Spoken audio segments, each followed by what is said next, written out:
Это программа «Актуальное интервью», в студии Иван Лазаренко. Здравствуйте. Аудио и электронные книги становятся все популярнее. В этом году эксперты прогнозируют дальнейший подъем спроса на книги в цифровом формате. О том, повлияла ли пандемия на интерес к аудиокнигам, какие авторы сейчас самые популярные, что лучше, авторская или актерская начитка, и каков потенциал дальнейшего роста рынка аудиокниг. Об этом мы сегодня будем говорить с режиссером, актером и чтецом аудиокниг Дмитрием Креминским. Здравствуйте, Дмитрий. Здравствуйте.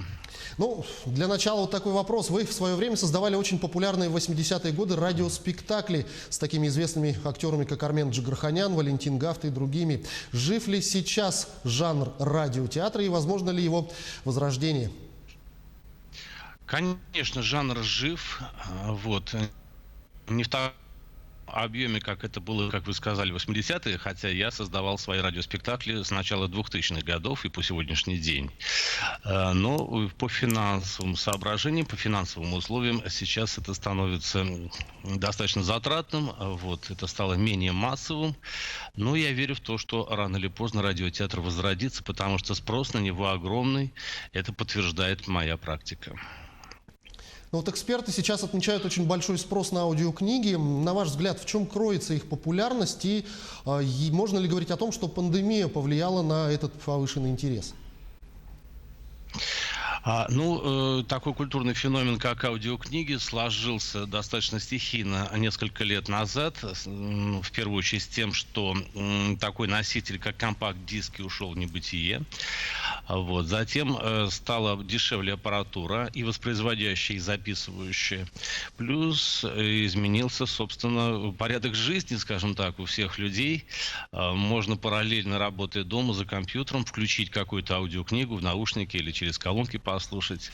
Отправляясь в какое-то путешествие за рулем, очень многие также слушают аудиокниги. Насчет пандемии не знаю. Меня пандемия сподвигла на то, чтобы стать педагогом, интернет-тренером, скажем так, по обучению аудиокнигам. Насколько вырос массовый этот сегмент, мне судить сложно. Но думаю, что вырос, да, потому что многие стали сидеть по домам, большей частью. И это тоже вызывает больший интерес к прослушиванию аудиокниг. Можно ли говорить, что популярность книги бумажной и аудиокниги – это одно и то же, или все-таки это разные вещи? Нет, это разные вещи, потому что, как ни банально это будет звучать, когда вы читаете бумажную книгу глазами, у вас все равно в голове звучит некий голос. Ваш, не ваш, или, может быть, голос какого-то приятного вам рассказчика. А прослушивая аудиокнигу, вы слушаете конкретный голос конкретного исполнителя и можете, так сказать, соглашаться или не соглашаться. Вам могут нравиться или не нравиться его интонация, его модуляция, его голоса. Так что я бы знака равенства, конечно, не ставил бы. А если говорить о аудитории, на которую рассчитаны аудиокниги, на кого? На любую? Или только для тех они интересны, кто не любит читать или сильно занят? Или все-таки это менталитет? Кто-то прям верен только бумажным изданиям? Это очень по-разному, это очень индивидуально. Я, например, привык читать глазами.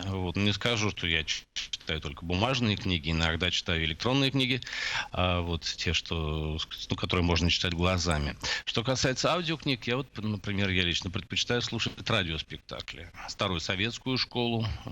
Все мы прекрасно знаем, какое огромное количество, с какими прекрасными артистами было сделано радиоспектаклей в прошлые годы, даже, можно сказать, в прошлом веке.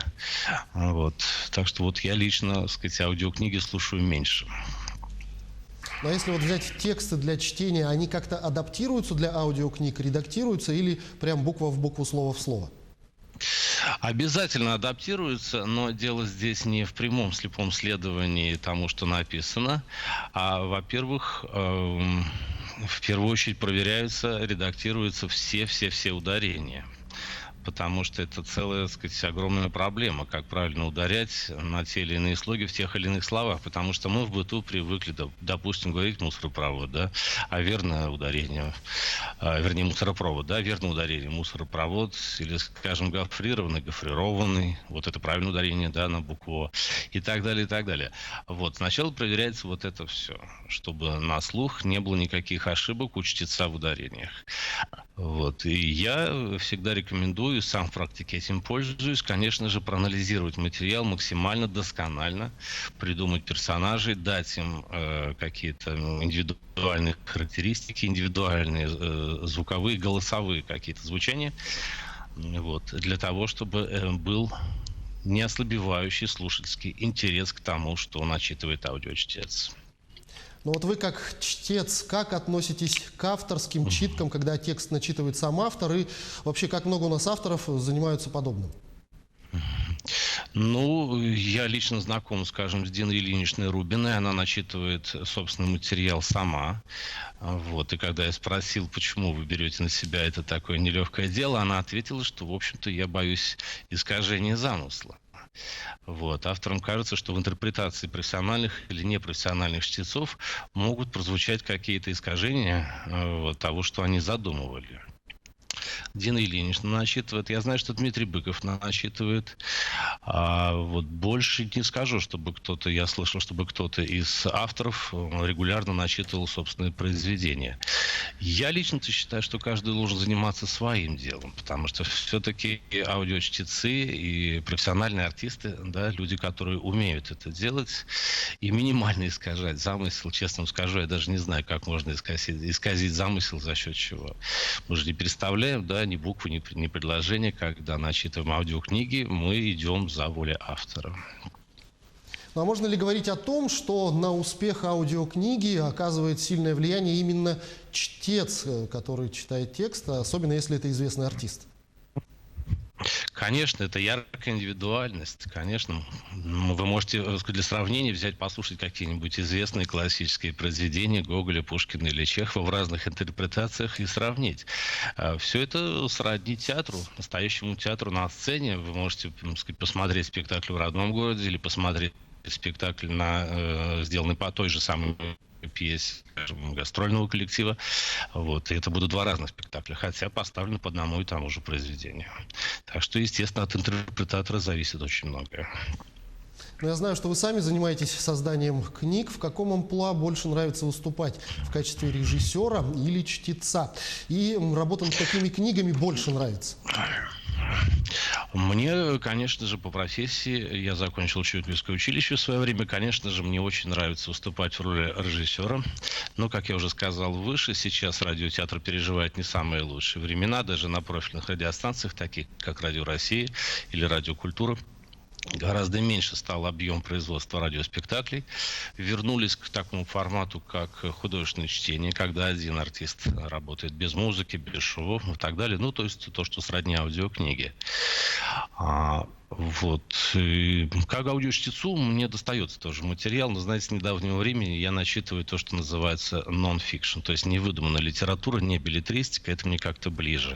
Скажем, литература научно-популярная или какие-то автомемуары, автобиографии. Вот мне как чтецу такой жанр гораздо ближе. Ну вот бытует утверждение, что аудиокниги возвращают нас к архаичным временам, к традициям устного сказительства. Так ли это? Как-то не задумывался никогда на этот счет. Не знаю, может быть, вполне. Потому что самый лучший театр все равно на сцене вашего воображения. Исказитель ли обращается к своей узкой, да, аудитории, там, в той местности, где он проживает, или же аудиочтец начитывает материал, который, может быть, одновременно прямо сейчас, да, слушает, там, не знаю, миллионы человек. Но апелляция это идет к воображению. И все образы, все картинки, они появляются благодаря тому, что у нас есть воображение. А значит, жанр аудиокниг будет развиваться. Я в этом уверен. Но вот эксперты прогнозируют дальнейший рост рынка аудиокниг. Как вы думаете, есть ли действительно потенциал для этого роста? Да, я вижу это и вот как преподаватель онлайн-школы, которую назвал радиотеатр Дмитрий Креминский, ко мне записывается огромное количество людей, которые или впервые уже попробовали начитывать аудиокниги, то есть непрофессиональные артисты, или очень хотят начать этим заниматься, я вижу, что помимо того, что спрос огромный, да, научиться вот этому нелегкому искусству, но и те люди, которые уже вкусили, скажем так, этого хлеба, они чувствуют, что им не хватает знаний и опыта, и знаний в первую очередь, да, для того, чтобы повысить уровень исполнительства. И это вселяет в меня оптимизм и надежду. Будем поднимать уровень начитки. Насколько сложно стать чтецом аудиокниги? Какими навыками, какими знаниями, чем нужно обладать?